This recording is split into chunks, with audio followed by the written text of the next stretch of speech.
Yo!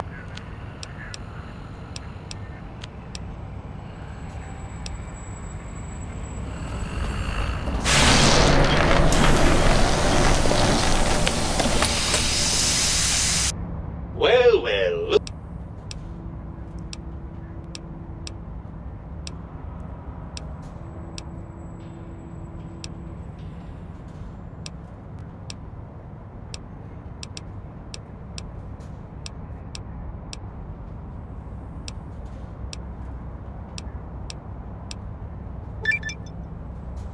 I do so love integers.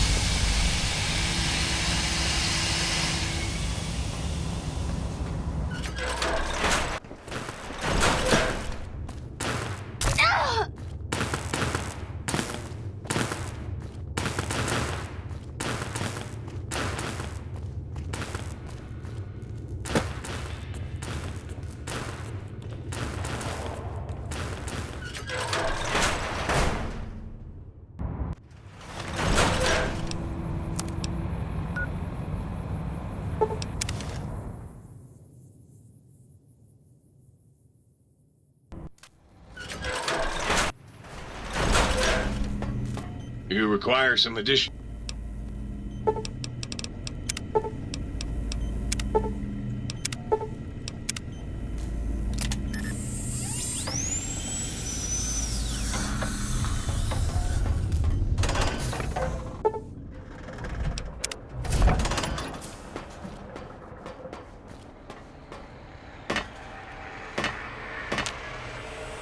The lobotomite.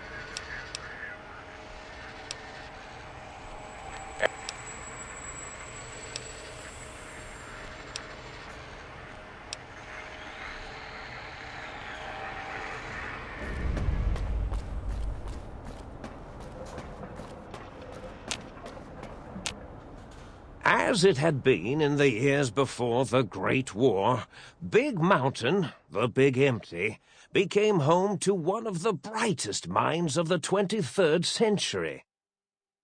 The courier watched over the Big Empty for years to come, caring for it and keeping its discoveries safe until they were needed to help others.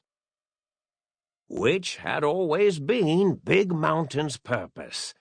Past the laboratories and science, it had always been intended as a place to build the future of all mankind. Although, truth be told, the courier had barely explored the crater in an attempt to rush through and be done with the whole thing. Perhaps that was for the best, however. Curiosity, while sometimes rewarded for its efforts, often proves to be equally dangerous. Dr. Mobius continued his research undisturbed in the Forbidden Zone. As much as he had attempted to create better scorpions, he tried the same with humanity, with considerably less success. These failures didn't bother him overmuch. Once the rush of mentats wore off, he forgot he had failed in any event. After all, the bright young mind who had come to visit him in the Forbidden Zone had already exceeded his expectations. The sink was strangely silent, which it had never been in previous years. The lack of personality modules made the base lifeless and sterile. Autodoc, always gentle and methodical, kept sewing up the courier in all the right places when the skin split open from repeated wear and tear. The Autodoc was just glad to have purpose again. It heard its simpler brothers and sisters who got shipped to the Sierra Madre were bored out of their skulls in that toxic, dead city. In time, the Autodoc found a way to deactivate the Y-17 trauma harnesses, releasing the corpses they had held prisoner for almost 200 years. As the courier made his way through the X-8 facility, the computers analyzed the test subjects' movements. They eventually created new cyberdogs to root out commie traitors from the wasteland. Traitors like Betsy Bright, Richie Marcus. Although they couldn't seem to find any commies, so they turned on themselves, howling sonic barks that echoed miles across the landscape. The infiltration program in X-13 continued to scan for the subject and the stealth suit prototype long after the test was over. Frustrated and unable to find its lost technology, X-13 expanded its network of laser tripwires, sensors, and robo-brains out across Big Mountain. This glittering blue light beam forest cleanly bisected anything that entered its depths, slicing them into small segmented parts for easy disposal. The courier, organs intact, continued onwards, a little less heavy of step, but with all the organs in the right places, as they should be. After all, brains can develop a life of their own when left to their own thoughts, and the courier's brain was more clever than most. Dr. Klein and the think tank remained alive, unaware of the world outside. They looped through their daily routine, none the wiser about the world beyond, although perhaps wiser was the wrong word.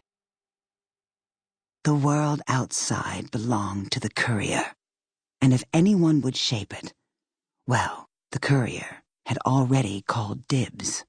There is an expression in the wasteland, old world blues. It refers to those so obsessed with the past they can't see the present, much less the future, for what it is. They stare into the what was, eyes like pilot lights, guttering and spent, as the realities of their world continue on around them. Science is a long, steady progression into the future. What may seem a sudden event often isn't felt for years, even centuries to come. In the times following the Second Battle of Hoover Dam, however, old world blues took on a new meaning.